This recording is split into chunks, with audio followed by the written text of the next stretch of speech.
A leader has to be fair, has to be exercise decision-making at an appropriate interval, has to understand the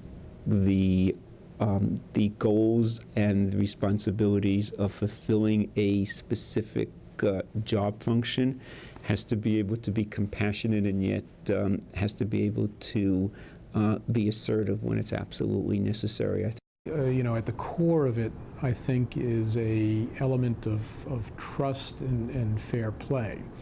In that a constituent group or a group that is being so-called led, feels as though there is a sincere dialogue and interest in the success of the organization and in the success of all parties. And so certainly the ability to listen, the ability to understand, and the ability to convey that you understand what the issues, what the concerns are, is certainly essential for people feeling as though they want to follow. I think it's also critically important that anybody in a leadership position be able to clearly share what priorities are. What are the goals? What is the focus?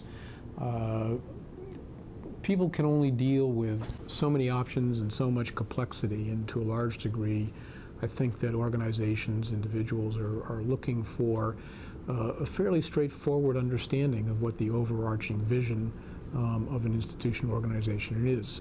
Behaviors have to reflect the first two. You have to do what you're going to say you're going to do. You have to role model. You have to demonstrate. You can't expect things of your community that you're not willing to do yourself. That sort of falls within the general trait of integrity, that you're quite consistent, between your words and your actions. I think to be a successful leader, you need to first of all have passion for what you do, to behave in an honest and genuine manner, because I think that people see that through your words and through your actions. And I think that you have to show that energy behind what you believe in. Well, I think there's a lot to be said for body language and the tone and the manner in which you speak. So it's not just the words that you use, but how that is portrayed through your actions and through your words. A successful leader is being self-confident, voicing your opinions, making those opinions into actions, and really committing to it. There is that you need to listen to the public, your peers, your surroundings. You need to be able to adapt to your environment. And that's something that comes with time. To have a vision and to really believe in something. I think in order to be a good leader, you have to really have a passion for your cause or for what you want to be done. Kinds of things that make it less likely for people to be successful are those individuals who really do not have a talent for reading and understanding their environment in the issues. There's often a disconnect between people who assume a leadership post and perhaps their understanding of what they need or the group that they may be leading. And I think people are remarkably insensitive to the way that they're being perceived at times, and I think they're remarkably misguided in terms of interpreting the environment and the issues.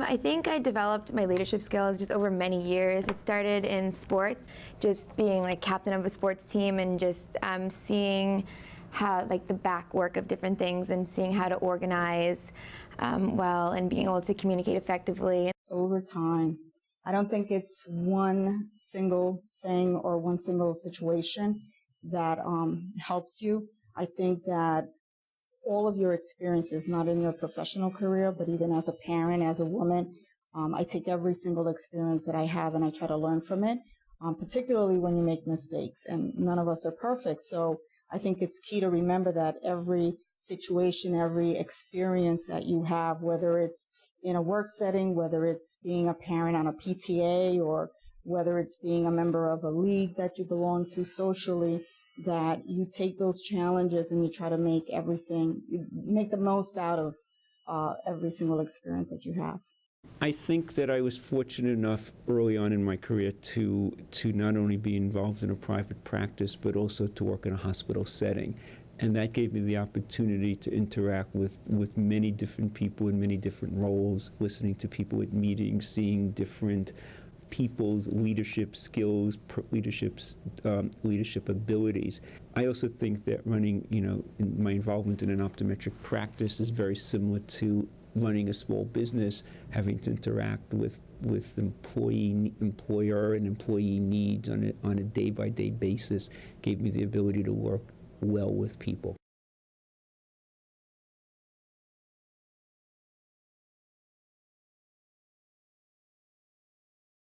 I think regarding students, it starts early on in their career when their ultimate function is probably going to be involved with patients at some point.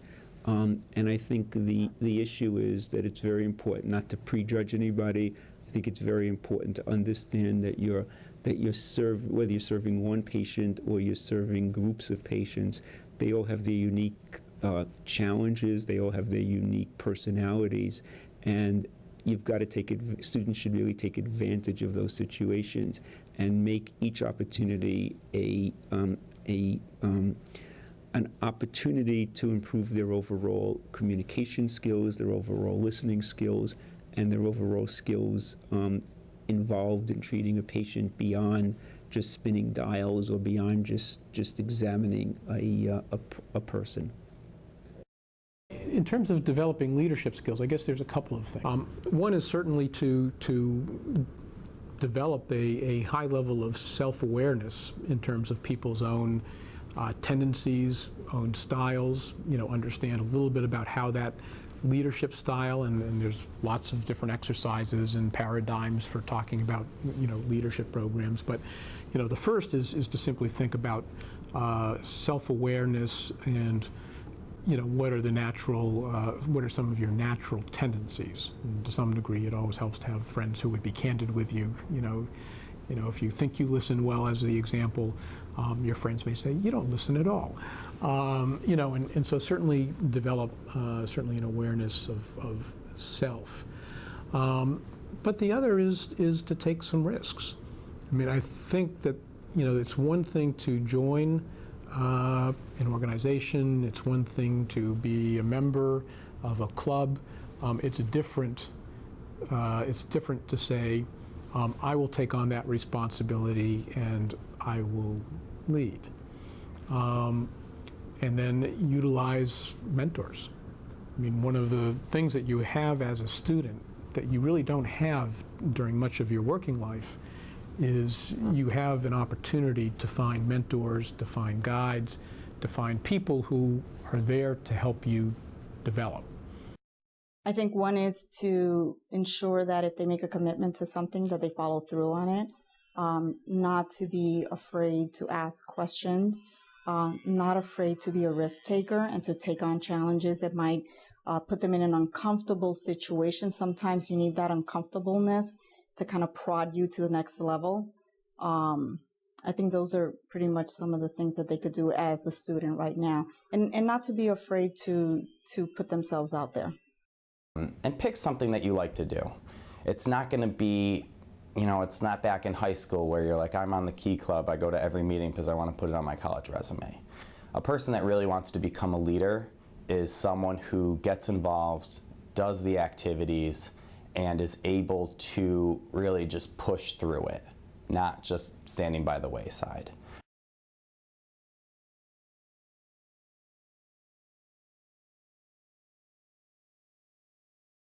I was put in a position where I really didn't know anything about a particular clinic, and I had to learn on my own. And I think I quickly learned that I can't use the same tact with everyone.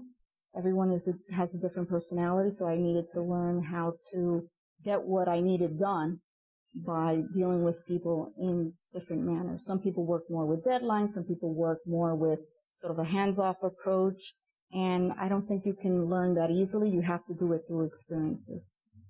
I think the most important developmental experience I had is working in a group setting, understanding the importance of saying and exploring and explaining things that are both technically accurate, factual, and not made up. And if you're going to present data to anybody, whether it be to a patient, to an administrator, you should always be able to back it up so you can build up credibility within that person's mind.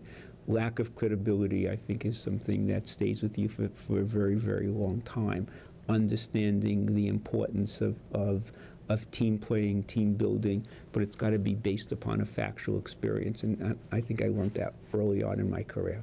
Developmentally, I would probably say that, when I was in high school and when I was in college, I did a lot of work at crisis intervention centers. Hotline work, suicide prevention, a few other things. And perhaps because it was early in my life, it was more meaningful, but a lot of the focus was on listening skills. Listening skills and sensitivity in terms of intervention and in conflict resolution. And so I think that probably simply the essential skill, and I'm not saying I'm always great at it, and as life gets busy, you usually get worse at it. But I would say probably from a developmental standpoint, being trained in how to listen was probably one of the most important features in terms of how effective I was at leading groups or project teams or what have you.